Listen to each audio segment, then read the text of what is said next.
Okay, at 7 o'clock, we'll get started and get this show on the road. Call to order, roll call and declaration of quorum. Mr. Lau. Aye. Mr. Choate. Yes. Mr. Griffin. Present. Mr. Tillman. Yes. Dr. Matusi. Here. I'd like to welcome our visitors. If anyone would like to speak who hasn't already signed the sheet over there, please sign the sheet, and we'll get to that in just a moment. I think Ms. Gilliland wants to address this. Yes, I signed the sheet. Okay. And that's going to be on agenda item 4.1, which is the handbook for the high school. Would you like to comment now, or do you want to wait till we get to that item in particular? It's whatever you prefer. Well, why don't we go to the item, and that way we can hear what Mr. Faulkner is going to present to us, and your comments, okay? Is that all right? Okay. My comments are based on your discussion on the middle school handbook, if that makes a Oh, difference okay. in how you would. Well, we can, sure, what we can do it now then? The middle school handbook? Well, It's for based last on, it's based on your discussion from the middle school handbook, but it's information I want you to consider today for agenda item. Sounds great. Do you question that? I don't Just think the- they can. The process of it, public comments, I mean, you can allow anything, Mr. President, but public comments are only on agenda items, and the middle school handbook's not an agenda item. Well, so I want to discuss, I want you to consider my comments before you vote today. On the high school On the handbook. high school handbook, Cool. but my comments are based off of your discussion about the middle school. And I will say, Mr. Griffin, she emailed me right after we posted the agenda. We could have reposted the agenda to make the wording correct. And so with that in mind, I think it's only fair to give her now. That's, like I said, that's. I definitely your want to be in prerogative, Mr. President. compliance. No, No, you're Okay. you're perfectly good. You're fine. Okay. So first of all, I thank you, gentlemen, for letting me have an opportunity to share with you. It is, I don't know exactly what Mr. Faulkner is going to present to you, but I did become concerned based on listening to some of the discussion on the items that you discussed. And I have to say that by and large, I agreed with almost everything you said. And one of you asked during the discussion, and my comment is specific to the cell phone policy.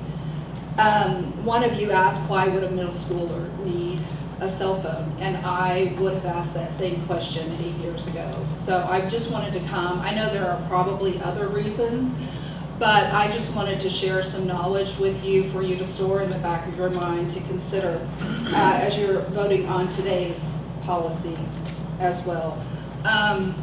But when cell phones are used as a medical device is what I specifically want to talk to you about today.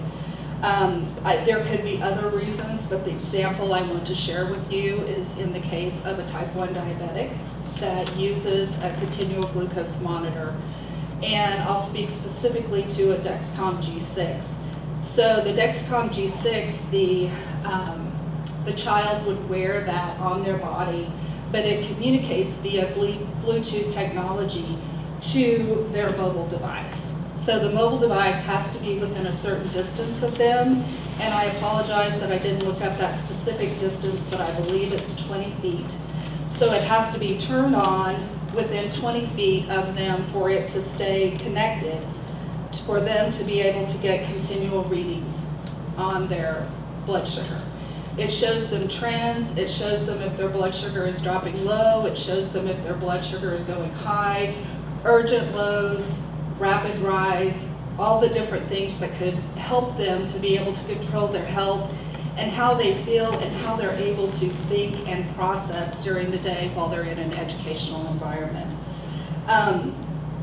The smart watch, that was also brought up in the discussion. So if there's any consideration of that today, I'd like you to also consider that it does communicate with the smartwatch as well. And so part of the benefit to that is you can mute the phone because it will give you an audible alert if you're getting a notification. You can mute your phone and then it gives you that notification silently on your watch, which provides limited distraction in the classroom. But again, both of those devices have to be close to the student, and they both have to be turned on. One of the additional comments, and it would involve a penalty for if the cell phone was in sight. I believe part of the policy read that the cell phone had to be out of sight throughout the course of the day, and that can happen if you have a smartwatch for the most part. Occasionally, you may still have to pull out your phone to do something with your phone, but if you have the smartwatch, you're able to keep it more concealed, either in a backpack or a pocket or something like that. But if it were to leave the classroom, becomes a problem, even if it's on, but if for some reason that student had to pull out the device to pull it up and look at their trend or what is going on, if it were confiscated and taken out of the room, it would lose connection, which means at that point you lose your data and you lose your trends. So the benefit, just now getting an alert. So the benefit to that from a parent standpoint is the parent can also get it and be able to monitor it. And while when your kids are younger, they're much more receptive to you being involved in that. But as they get older, they want you to be less involved. But as a parent, you're still not. You still want to watch it and be able to know and stay on top of any type of trend that they have going on. There could potentially be a situation where it's continuing to drop or it's continuing to rise and you don't see any change, and as a parent you might be waiting to see the change, and then there's that text that goes that says screenshot, is everything okay? And if you don't get a reply as a parent, your mind goes to everything's not okay. So there's a process there, but one additional element of that is so the Follow app allows the parent to be able to follow that and stay on top of it as well. There's also a Clarity app, which it allows the healthcare provider, the endocrinologist, can download all of that information. If there is an issue, you can call their office, they can immediately pull it up and be able to see that data, and they can see it for longer periods of time and longer snapshots of time. So the provider who's making dosing recommendations can see, okay, you're getting out of school, you must be having lots of snacks, your blood sugar's starting to go up at 3 o'clock. And they can see that over a period of time and be able to make dosing recommendations or adjustments based on, for the basal and the bolus, but they can only see that if the data is there. So if the device is turned off or out of range, they lose that data. So not only does the student lose the data who's trying to, on top of just being a preteen or a teen, manage this health issue that they have, and just life in general, you're taking away the ability for the parent to provide oversight as well as the healthcare provider to provide oversight. So I would ask today that if this factors in any way to the recommendations that Mr. Faulkner may make to you, that you would consider a situation like this. There could be many other health reasons that someone may need a device that I'm just not aware of, but in this particular one, I'd ask that you keep it in mind as you make any vote today. And additionally, if there is not an exemption in the middle school handbook, I would ask that the two of you have a chance to look at that and maybe consider that on a future agenda. Thank you, I appreciate your time. Thank you. Thank you, Mrs. Gill. Any comments? Let's go ahead and move on to the, any other comments? I'm kind enough to open that up, but I will move on. Consent agenda. Are there any items that any of the fellow members would like to pull out to vote on individually? Seeing none, I'll make a motion that we approve the consent agenda as presented. I seconded through. Mr. Lau? Aye. Mr. Cho? Yes. Mr. Griffin? Yes. Mr. Tillman? Yes. Dr. Matusek? Yes. Okay. Regular business, and now we go to the discussion and board action regarding, possible board action regarding changes to high school handbook. Yes, you have your proposed changes there, and Mr. Faulkner here to answer any questions. And just one thing I would like to make all board members aware of on that, on a very legitimate concern request, because it's not stated in there. But obviously, any student's medical exemptions that qualifies for a 504, which basically is state law, which overrides any policy on a local discretion. So even though it's not stated that medical exemptions can be placed in there, it's a law. So that could easily be done. So How is that medical exemption regulated or? through that 504 program, which Right, through doctor's notes, recommendation? proof of a condition, and it's taken to special ed director principals and then worked into their medical IEP, which is that 504, is that is correct? Each student would have their own 504. Could, yes, yeah. And there's a variety of reasons of medical conditions. It could be based on short term, like a possible, seizures or a car wreck or, whatever it may be. It's a vast array of what qualifies for medical exemption. So in the case of Ms. Gilliland, if she requested that be put in this 504 on file, that's something that would stay. Go in there I mean, throughout the career. that's a permanent condition. That is correct. Yeah. Yeah. It's nothing she would have to And 5-4, and it'd be in there with change of administration, it's still in the students, still any there. students. Don't have to come to the new principal and say, hey, what about me? That's correct. Okay. Those do have to be updated annually. Well, but not change, you don't have a manifestation meeting to change them. Oh, okay. So, yeah.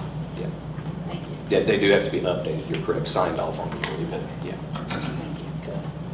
Okay. Mr. Faulkner, you want to comment on any of this that we're looking at here? Well, I mean, we could go over the policy briefly to kind of maybe iron out anything. Do you guys have any questions about anything other than that policy that I changed? There are That you two looked things at? that came to mind now. On that, as through that statement, I thought that through those bullet points that you have there, related to cell phone, mobile devices, emergency calls, AirPods, I think you could just add a bullet point. I mean, we do have that Mr. Sternberger stated, but just another bullet point: cell phone usage for the purpose of use with medical devices can be approved Yeah, with we can administrative add it to approval. something. That way, when Joe's student is right here and sees that one with a device, that it clearly states this is being used for this purpose and this purpose only. And if that student is seen in violation, Snapchatting instead of checking blood sugars, then addressed accordingly, to not be abused. But if certain policies and procedures, rules and regulations, if it's not written, people have a way to work around. And I think that statement that I made, I think would The only feel better. difference that I would add is that it would have to be related to their 504 plan, because there's no way to, without a diagnosis, I mean, anybody could come in and say that there's a medical reason that they Oh, need sure. it. But yeah, no, I would agree though. But also, speak of the difference of what you're proposing on your Yeah, cell phone so policy the- compared to what the middle school is Yeah, doing. yeah. The biggest difference in my proposal is students are going to be allowed to have their phones on them, but when they get to the classroom, they're going to have a place where they have to check them in. So their cell phones don't have to be turned off. They will get to keep them with them. They're going to be in the room with them, but they're just not supposed to access them during class. Now, if there's some reason, especially in that particular case, that's something we can fix. We can work out with teachers and things like that. But that's I would say the biggest difference between the two policies. In fact, maybe the only difference, really. Everything else seems to be They're pretty going much to the have same. their during their passing periods. Yeah. So, And it says to still keep them out of sight in passing periods and things like that, but they're going to have them with them, and we're not going to have them leave them turned off or turn them off or do anything like that. But we still do ask for like emergency situation or like getting in touch with your child that you call the office and things like that. So, but they're going to be allowed to have them with them. So. I think as far as the administration enforcing this, and that it's uniform throughout. Because my experience with children that have gone through, this teacher allows it, this teacher doesn't. Absolutely. And when it's not, the policy is not enforced throughout, and then it's no policy at all. Yeah. And same thing with dress code or anything else. If it's in there, we need to enforce it. Yeah. I think it'd make the teachers' jobs easier to say, get it away. Well, and that's also part of the reason that I'm wanting to have a place for them near their desk is where ideally we'll have it, but each teacher will have a designated area that kids have to go turn their phones in every hour. And we're doing that to kind of help teachers, I guess, so that they don't have to maybe police it quite as much in their classrooms, because the idea is that they're going to go in and turn it in. Now, of course, you're going to have kids trying to not turn them in and things like that, but that's part of the reason for that, rather than just saying, bring your phone in and keep it out of sight.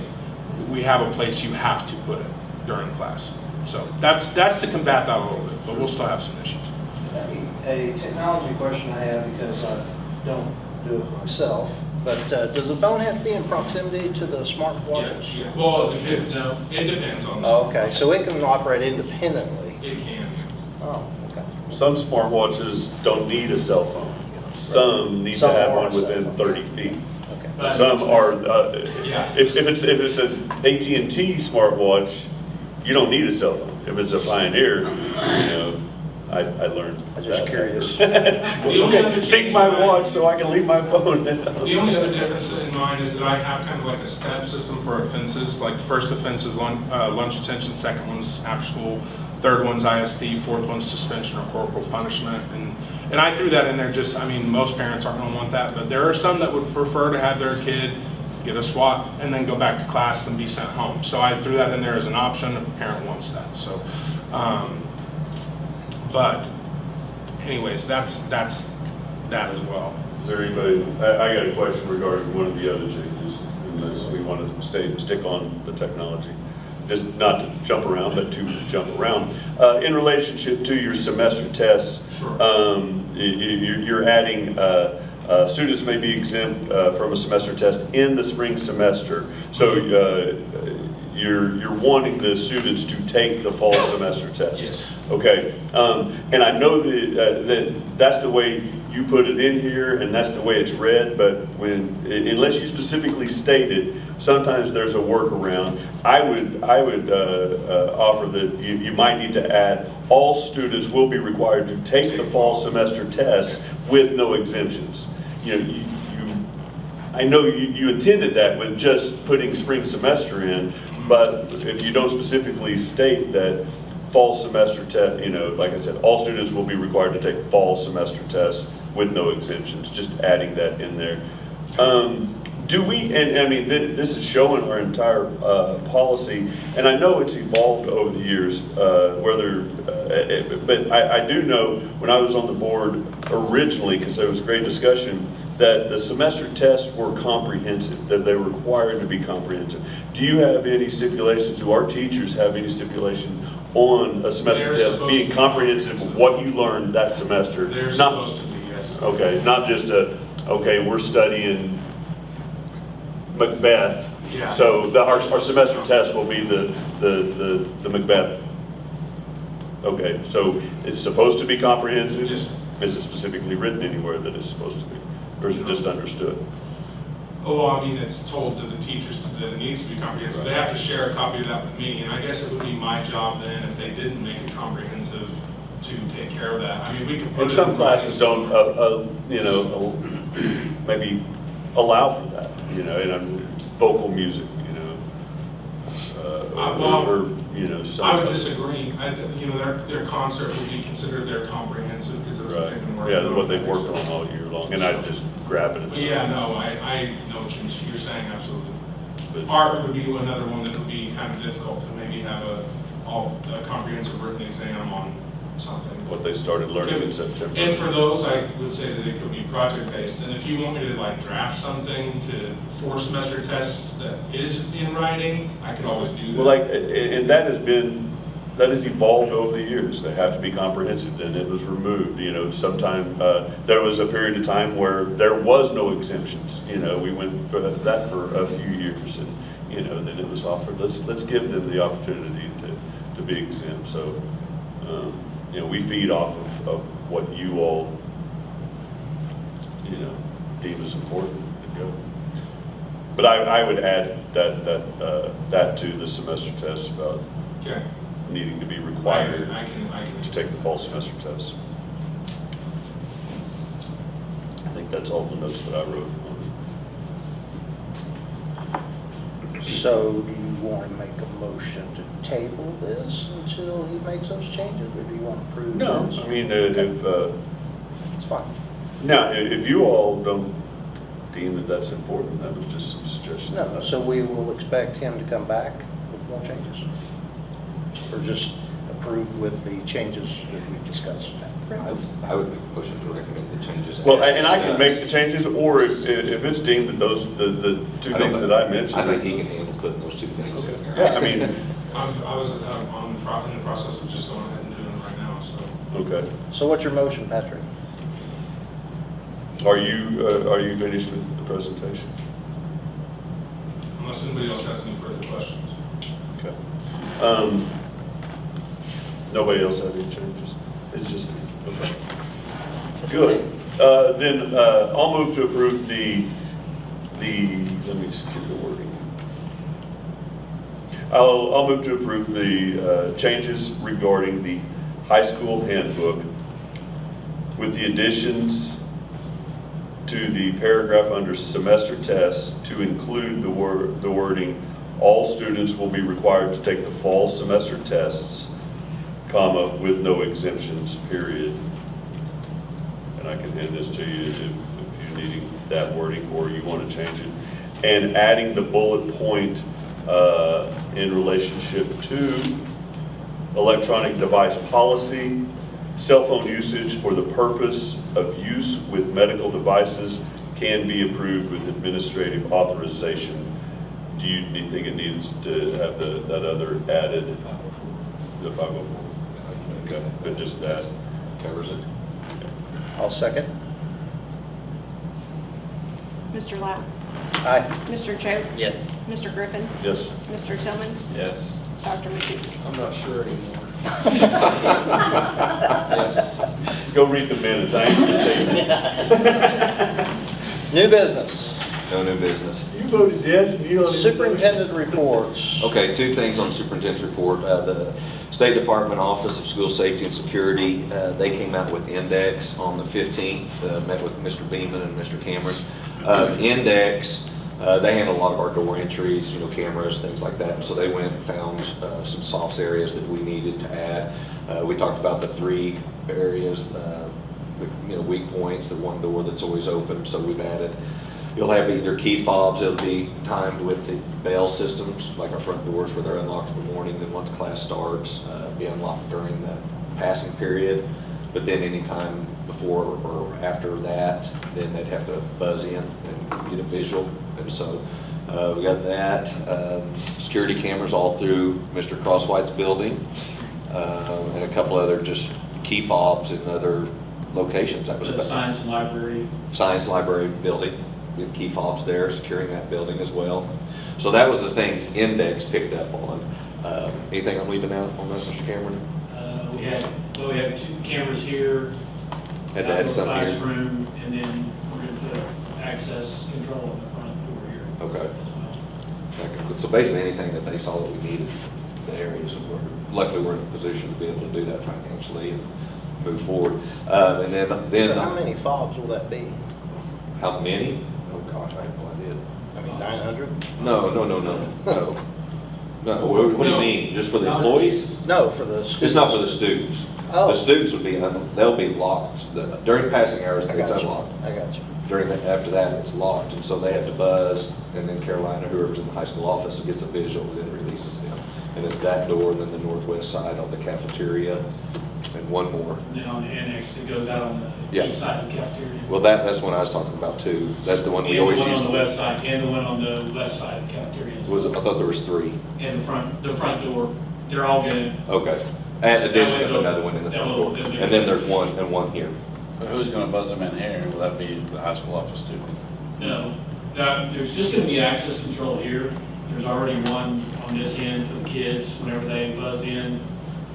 There's a tablet in the choir room, and we're adding a doorbell, thing, so Mr. Powers will be able to open it from there. I'm a technology guy, but in charge of all that, the specifics. So we're in good shape as far as index is concerned, and then also from the State Department, I've attached kind of a safety snapshot that they went through. They don't do like a full itemized report, but I know they were very complimentary after the visit, and then the follow-up visit we had with them on July 6th, I believe it was. And I mean, they didn't give a percentage, but they said vastly are we more safe and more secure of what you guys as a board and previous administration and elementary principals, everybody has done over the past for the safety of our kids. Now, when they look at that and we hear school safety, we automatically think of intruders or something like that. They also look at things of just safety. And one of the things that we have a big exposure that I got a quote on, but a lot of HVAC equipment, we have a lot of electrical panels that have access to. The kids can just walk up and pull, break a lock and open up. So putting black 6-foot vinyl fencing around all of that. Included in that is the daycare. Daycare fence is a 4-foot fence. They recommended putting a 6-foot just for somebody be walking along it as opposed to reaching over, so makes sense. But everything was really in pretty good shape. Some buildings didn't have any recommendations whatsoever. Another thing that they'd like for us to do and pursue is have that kind of a airlock, have basically 2 doors that they have to buzz through. We have some situations where it's just 1 door, so we may look at the comparison of building an inside vestibule if possible, or even looking at an outdoor where they would come into kind of a holding area for them before they could get buzzed in, or maybe have to relocate or some of our current configurations. So we're kind of taking all that into consideration, but once we do the daycare fencing and the buzzers. Would that mainly involve the middle school? As far as One middle school and then the early childhood. and early childhood? But the early childhood, as soon as she buzzes, they're right there if she lets them in. So we may need to look at coming outside or moving her. So, but had a very, very good report with them, which leads to On the what middle school, I'm sorry? could you just do one side and leave the other side locked? We could, on the inside where we looked at Inside, that, right. we kind of got to be tricky because you got that classroom right to the left. Right. And so we may have to reconfigure and go to the north because that classroom's just a little further down. And so I don't know, we've got to do some measuring and see. So the next steps with them, and through this whole process, is then contact the OSSI, which is the School Security Institute through the State Department, and they come out and you have your students in school, and they actually see traffic flow situations, pick up, drop off lines. They actually see kids coming in, where they really go for lunch, what can we do, of just making everything more secure or just better flow throughout the whole buildings through the day. And then also coincide working with them. They work with our local Safe School Committee, which is also going to be working now closer with emergency management. This is obviously, since what took place in Texas, everybody is reviewing their policies. And so we'll be working with them to try to just continue to update that. So there's about 3 or 4 more steps as we continue and get more people involved, because obviously there's heightened sense of awareness, and not only locally, but everywhere. What can we do? What could have been done? And to mention that, they had protocols in place there. Unfortunately, you had an employee that propped the door open. And that's what allowed intruder to get in, and then local law enforcement is being questioned on how they handled it. So that's causing local law enforcement communities our size to, review their policies and how to approach those situations. So, but it'll take a lot of partnering and working with the PD and Aaron and everybody, sheriff's department, working with everybody involved. So And then we come back to you once we've updated our policy manual and have everything. So you're talking, you know, a 3, 4, 5 month process through this before a final solid emergency plan is updated. So any questions or additions to that, or anything like to see or just curious about? I would expect that during your orientation, when teachers all come back, this is going to be a topic of Yeah. discussion Yeah. in some manner. For sure. The only other thing that has come up, and I visited with one of the principals earlier this year about it, because he had taken some training classes. You know, Oklahoma schools, we do have the option of being able to allow employees to carry. They have to become, I don't know all the certification processes involved, but it's, you know, CLEAT certified, I know is one of the basics. Then you have to develop a local policy, and you have to approve somebody to come, you know, an employee to do it. You know, I know some schools, there's a school a little bigger than us on the east side, you know, they had 10 or 12 employees at one time. I don't know that that's the case, that you would need that many. I don't know if there's 10 or 12 people here that would want to do it, or that we necessarily feel comfortable capable of doing it. You know, I mean, I'm very comfortable with handguns outside of school, but the liability of bringing it on, I mean, that gives you pause of, you know, something to look at. You know, we have a couple of principals that I feel more very capable of with their experience and, you know, what they could do. So if it's something they would want to pursue, and we develop that policy. But what's the board supposed to do? Do you guys want me to pursue that policy? We're very fortunate because most schools our size do not have a school resource officer. And so we have a gun on campus all day. So it's just maybe at different ends of the building. But we have one here, and we're fortunate too because our PD department is close. And so, you know, they can respond to calls pretty quick. So open to the suggestion of the board on that. I'd like to pursue the policy. Okay. Yep. I have a couple sample policies from other schools, and so that will not be an issue. I would like to see how they're doing it, what that would entail, and what control we would have so far as who would be allowed in that. Yeah, I would like to. and you have complete control of how you set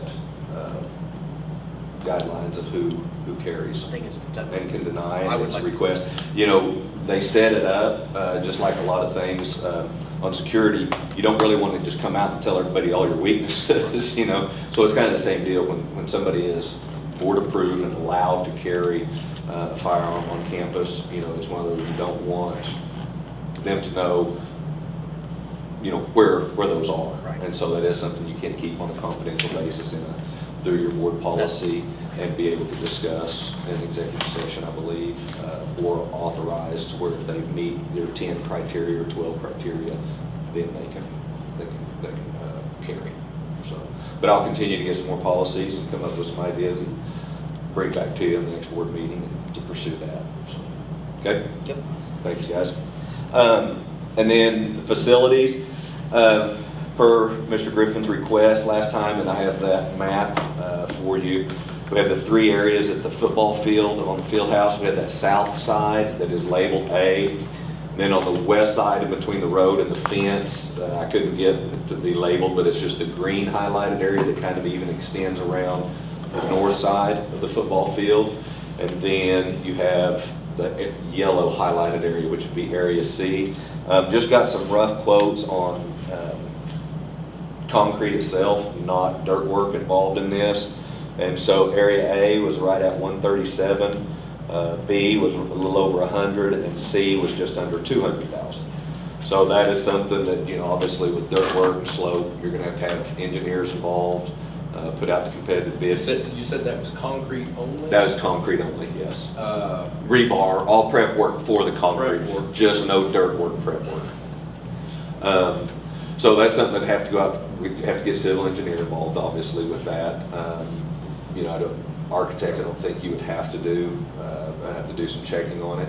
We're in a position, you know, a lot of that is repair and replace for sure. We're in a good position financially with general fund. We can pursue those if you'd like. We can pursue 1, 2, or all 3. What was the green area? What was that number? The green area is basically from where you enter the drive on the football field. What's the number? Oh, the number, I'm sorry, that was just a little over 100,000. And the red, the just south of That the was field house? right at 137, And the yellow? 192. And like I said, none of that includes the dirt work preparation or any engineering fee or anything. Or Did that include the concrete That includes concrete, rebar, and labor for and labor? just that, Finishing. just the concrete, the finishing, everything related to the concrete, but just not the dirt work getting to it. So what's our faculty opinion on this yellow, which is going to be south of the visitor bleachers? Whose opinion? Coaches, staff? I mean, anybody? We've been out, I haven't had a chance to Is that visit. not used at all? I thought that was, They stay south of that. they stay south. It gets used to pile brush for a once-a-year bonfire, for the most part, and to walk across on the way to the practice field. And so this will just be for parking?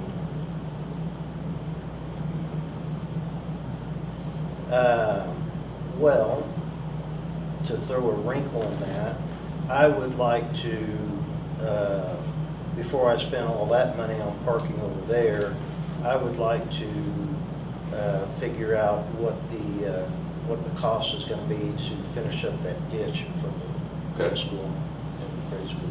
Okay. I do have a question, just doing, if we were looking at 3 parking lots, A, B, and C, if we did, say we did A and B, but we didn't do the yellow, would there be a spot that would, I'm just asking if it'd be beneficial for us to consider something closer to the track? Could be. This was a request by Mr. Griffin, okay? Mr. Griffin, I'm sorry. So, yeah, this is not, if there's questions as to why that would be there, I think it was because of visitor parking, it was the other thing. So I was asked if I would get a quote on 3 areas. Sorry. I sent that to Patrick and said, is this the areas you're talking Well, about? when He we were said talking yes. about, campus-wide needs, facility needs, the gravel parking lot into the field house area. That definitely needs fixed. It is the biggest problem because it gets washed out. We're constantly having to repair the entrance especially, but then the Bermuda grass has started creeping in over the rock that it does. We've moved the visitors entrance to the west side of the field house, and my thought in including that what is labeled as the C and the A, paving that, I thought that part of that parking facility to the east of the field house could be used for coaches and players, and the area that is to the south of the field house could actually be used by visiting patrons for better access to the entrance that is now on the west side of the field house. It's an under, if not completely non-used part of the grassy area that which is in yellow. It had been used for a period of time for our discus practicing, shot and discus. There is that pit there. But that and brush pile for bonfire is really the only usages, except for having to get mowed continually. There's no practice of any sort. There's no reason to have grass there, and there is need for parking for visiting patrons as well as our coaches and players. And the fact that the gravel is just And constantly. regardless, and just like this morning, I went to the field house just to see, their kids are back from dead week, so I stopped by there this morning, and yes, my car is low, but, I eased off the side, and it still scraped the bottom of my car, so we need to bring in a load of gravel I don't disagree immediately. with that. Yeah, I don't disagree with the entrance Yes, at all. so that definitely needs to be Yeah. done. And we wouldn't be able to do anything on this until, we would want to prep for summer, because you wouldn't be able to, by the time you got plans out and everything, it's, it'd have to be after football season for sure. Does anyone see a reason that if we were to do that project, that it would ever need to be torn out? That's what I'm wondering. Because I do, if we were to ever build a new school over there, I could see us tearing out a brand-new parking lot to make grade and everything acceptable, is my only thought on that. Because the time may come in the near future where we're trying to build a new school in that vicinity. Is that one of the locations that's being Well, expressed? And I Where else do we have? Right. I mean, And I just hate to put in, and it's an acceptable project. I would just hope that it would be done to where we could preserve that project if we decided to go to, you know, a new building over there. footprint. Yeah. Well, I think that would be something that you could possibly visit with civil engineer about and say, okay, in the event we place the school somewhere in I this sure area, would just, will that be where we don't have to We tear it just down? need So to that's a use- definite question I'll ask to make sure. we need to use the forethought Yeah. on that.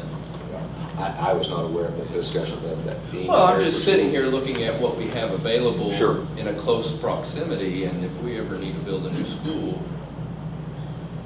You bet. No, I get it. I hadn't even thought of that. Been asked, so, but definitely can ask them. And okay, then can I ask you a question? Then do you think that we need parking over the new track? For the new track, Yes. I mean, no more track meets than you have. I think the dirt parking is fine. Okay. And then if it does rain, I mean, I think people can walk from Okay. where we are. Okay. I mean, I What think, is the I think most- this, what is the most beneficial parking lot for our patrons?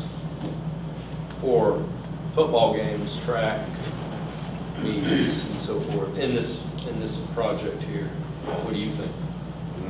ones that are gonna get used most. Well, yeah, use most. A and B are probably gonna get used the most, and then C would be. C is the next. yellow, I correct? would think, but like Patrick said, we've moved that a little bit, that area over there where it's a little more identifiable where the visitors, so that area C, they may really like parking there, and then you could, Well, I guess one thing that comes to mind would be the tennis courts over here by the football. Yeah. You know, and is I've that asked something him about that we need? abandoning that because that's with the land Yeah, I remember and that. that water Yep. grant, so it. Why don't we just put new? we'll just put new concrete in and put lines out there and we'll act like we're playing tennis. Check on that. Yeah. In addition to what's there. Well, we'll also, if we ever tackle that ditch job, But also- that'll provide us some parking too. Right. We had to, we vote, there was some policy or something that had to do with that tennis court. Right. We did something so we could take it apart, and We we have to were- look It was back. approved by the We by went the through a original whole grant, process. because it's being used for recreational purposes, i.e. parking for a football Yeah. game. Dr. Woods got approval. We did, For we its did, I don't removal. remember, Okay, I'll do some checking on that because I wasn't aware of that either. It was It really happened. shady, it was really shady, but we did. it was a long. And it had to time be ago. used for recreational purposes, and through his application for the removal of the fencing and all that, That's- they We had to approved. get approval from some, Okay, I'll do some checking. buddy. That's Dr. the first Woods I've heard of that. might remember, but I know we did something. You don't, where were you guys? Barber And I'll get a Mounds. quote on the ditch. I'm just thinking to kind of finish that up over there. That might be It would nice to tie get in that. football, it would help our patrons, visitors. And baseball Right. and the pool. And honestly, if we redid the front of that elementary school like Mr. Lau is talking about, that really helps things out for our patrons at football games, elementary school. Teacher activities. Yeah, we definitely need to look at Yeah, that, because that was discussed, I mean, when we passed the bond election, it was, it was part of the parking that we allocated for, a 1,700 seat And I arena. think that, the town had commented that they might help us with that, but their priorities, of course, changed. We've got sewers and water lines, et cetera, which is understandable. And so I think we kind of got sidetracked on kind of pushing through with it. But yeah, all of that area would But be it- cosmetic and help the looks. Yeah, before we On went the in side for- of the football, it helped in front of the school, it helped that gravel parking lot. Yeah, I think it's just during the day, when you come to school, if you park it, like the visitor parking, just midday for whatever, a lot of times it's full, I mean, there's not Right. a lot. And then it's muddy on the other Right. side sometimes, depending on time. I think think that would be a nice something to. I agree. Appreciate it. You're welcome. And I'm definitely not trying to diminish the value of these other projects, but. No, like I said, No, we got it. yeah, that was just a discussion of, things to continue to do for the campus, so you're not offending me whatsoever. Okay, anything else? That's all I have. All we have. The summer blues, I guess. Item number 7, personnel, 7.1, discussion and possible board action regarding employment of the following summer staff: Matthew Streck, Lindsay Franklin, and Rihanna Fuchsa. Recommend as listed. I'll make a motion that we approve the employment of the summer staff: Matthew Streck, Lindsay Franklin, and Rihanna Fuchsa. Second. Mr. Lau. Aye. Mr. Choate. Yes. Mr. Griffin. Yes. Mr. Tillman. Yes. Dr. Matusek. Yes. 7.2, discussion and possible board action regarding the employment of Brenda Gonzalez for the 2022-2023 school year. Is for the custodian position. Is she replacing one? or- In addition, yeah, just run a little short-handed and we're going to do some floating. So moved. Second. Mr. Lau. Aye. Mr. Choate. Yes. Mr. Griffin. Yes. Mr. Tillman. Yes. Dr. Matusek. Yes. Make a motion to adjourn. You did all your signing? Was there any, I did all my, what she put in front of me. all the rest of you will be working. was there any? Okay, second. Is that what? Motion to adjourn? I said that. Oh, you got it? Is that what it is? Yes. 10 seconds. Yes. Mr. Lau. Somebody hadn't had supper yet. Yes. Mr. Griffin. Yes. Mr. Tillman. Yes. Dr. Was there Matusek. any Yes. clerk or? Yeah, that sounds good. No. Yeah, they